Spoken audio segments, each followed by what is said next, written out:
Hello everyone, स्वागत है आप सभी का हमारी एक और वीडियो में।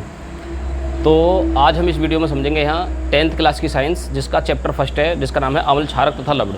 तो देखिए, इस वीडियो में हम समझेंगे क्लास 10th का विज्ञान अध्याय 2 रहेगा हमारा, अध्याय 2, तो जिसका नाम है अम्ल, क्षारक और लवण। ठीक है, तो देखिए इसमें आपको समझना इस बात का है कि इस चैप्टर के अंदर आपको 3 यौगिक पढ़ने हैं, जिसको हम अम्ल, क्षारक और लवण कहते हैं। ठीक है, तो सबसे पहले हम आज जो शुरुआत करेंगे इसमें अम्ल के बारे में बात करेंगे। तो देखिए क्या है अम्ल, चलिए समझते हैं अम्ल के बारे में। तो सबसे पहले हम यहाँ हेडिंग डाल लेते हैं अम्ल। अम्ल को इंग्लिश में कहेंगे हम एसिड, एसिड्स। देखिए अम्ल क्या होते हैं, तो लिखेंगे वे पदार्थ जो स्वाद में खट्टे होते हैं, वे पदार्थ जो स्वाद में खट्टे होते हैं।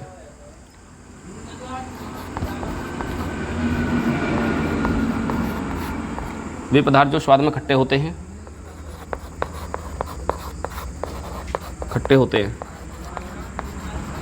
अम्ल कहलाते हैं। अम्ल कहलाते हैं।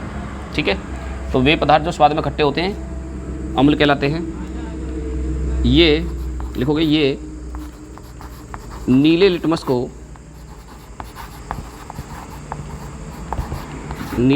को भी लाल कर देते हैं। नीले लिटमस को भी लाल कर देते हैं। तो दो बातें मैंने आपको इसके बारे में बताई हैं। पहली बात, अम्ल वे पदार्थ हैं जो स्वाद में खट्टे होंगे, और दूसरी बात, अम्ल वे पदार्थ हैं जो नीले लिटमस को लाल कर देंगे। ठीक है, तो ये बताई थी हमारे लुईस ने परिभाषा। किसने? लुईस ने। अब उसके बाद एक वैज्ञानिक और आए थे, ब्रोस्टेंड और लोरी। तो उन्होंने क्या परिभाषा बताई थी, देखिए हम कह सकते हैं यहाँ ब्रोस्टेंड तथा लोरी या आर्हेनियस के अनुसार भी हम समझ सकते हैं।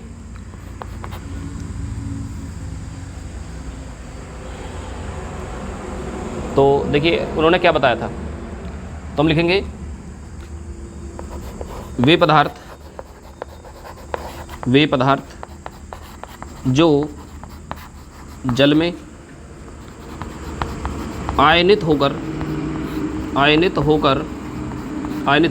क्या देते हैं?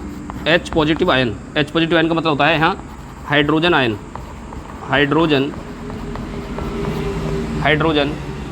ठीक है, हाइड्रोजन आयन या धनायन, हाइड्रोजन आयन देते हैं, हाइड्रोजन धनायन देते हैं, अम्ल कहलाते हैं।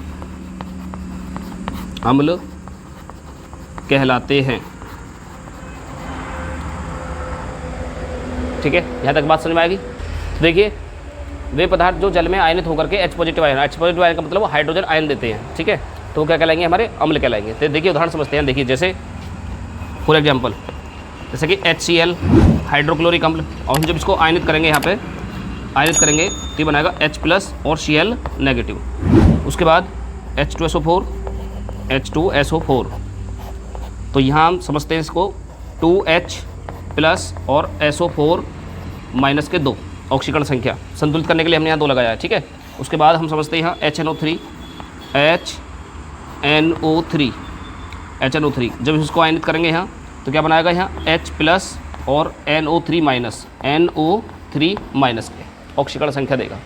उसके बाद अगर आप और भी समझें, यहाँ एस्टिक अम्ल CS3COOH, जब इसको आयनित करेंगे यहाँ तो ये बनाएगा H+ और CS3COO-, इस प्रकार से।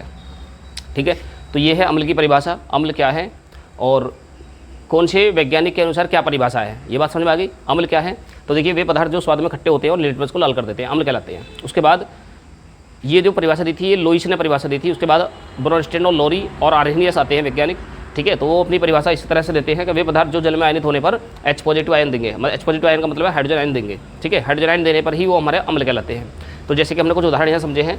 देखिए जैसे कि HCl को हम आयनित करते हैं तो H पॉजिटिव और Cl नेगेटिव आयन देता है। ठीक है, H2SO4 को हम आयनित करते हैं तो H2 पॉजिटिव और SO4 के ऑक्सीकरण संख्या को दर्शाते हैं। HNO3 H+ NO3- में टूट जाएगा। CS3COO, इसी प्रकार के और बहुत सारे अम्ल हैं, वो भी सब हमारे इसी तरह से H पॉजिटिव आयन ही विस्थापित करते हैं। ठीक है, यहाँ तक बात समझ में आ रही है। तो चलिए जल्दी से नोट कर लीजिए।